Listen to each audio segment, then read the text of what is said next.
Joining me now with more, Executive Committee member of the Presidential Transition Team, Anthony Scaramucci, and Fox News contributor and Democratic analyst, Julie Roginsky. Good to see you both. Great to see you. Thanks. So what's the problem? You know, Trump's defenders, President-elect Trump's defenders will say, so he's using the power of his office to try to obtain results for the American people.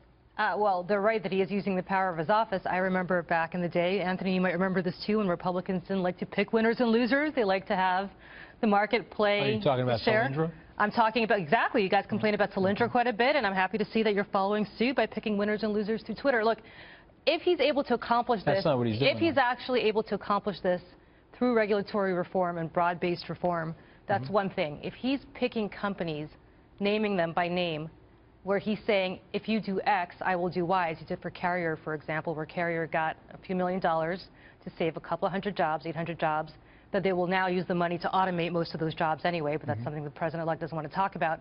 That's different. That's picking winners and losers, and that's something that I think people, Republicans at least, who love the free market, don't necessarily support or have it until they got into the cult of Trump. So Julie's a tough verbal adversary, but what she's missing about the president-elect, he's become the blue-collar advocate-in-chief among so many other things that he's doing right now. But how is that different from being the green advocate-in-chief that Barack Obama was? It's very different because in the case of General Motors or Ford, they're existing companies. They have an existing capital allocation structure, and they're making a decision whether to produce here in the United States or produce off the shore of the United States. In Solyndra, it was a speculative deal where the President Obama was making a decision about the environment.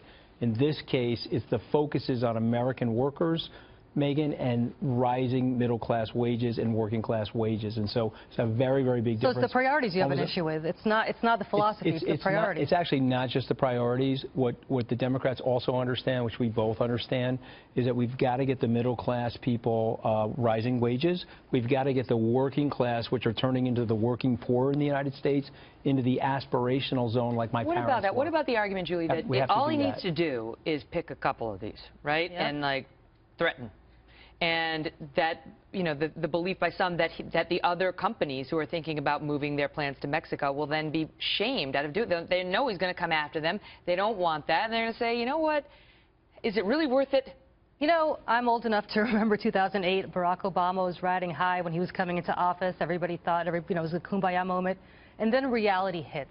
And what ends up happening is these companies are going along now because he's not yet president. They're not sure what he's going to do. The minute his numbers start to tank a little bit, and inevitably, you know they will, because nothing's going to last forever, they're going to do what's best for their bottom line. And at the end of the day, what's going to end up happening is that they're going to make business decisions based on partially the regulatory environment, partially the tax environment, but also partially what's best for their bottom line. Well, but I mean, if he really puts a 35% tariff he's not going to do that. He's not, because he has said that.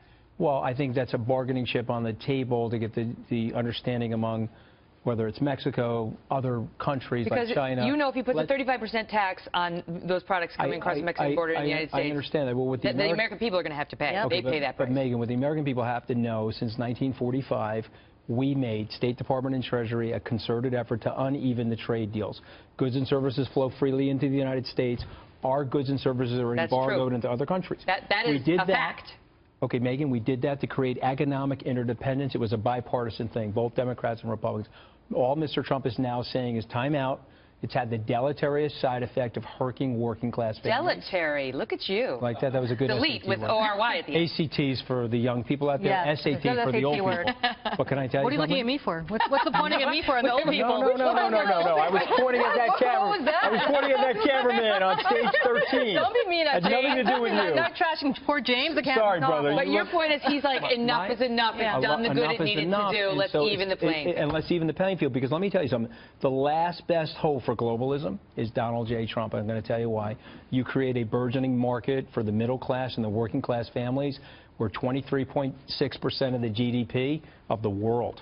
And we will see a increase. It's similar to what he's doing with China. Demand. I mean, this is not that far afield from what he's doing with China, where he also sees an imbalance. He loves the China. Great. I can't wait to pay more for my iPod. Thank you. Great to see you. Julie's worried. She's worried. I'm not worried. I hope you're right.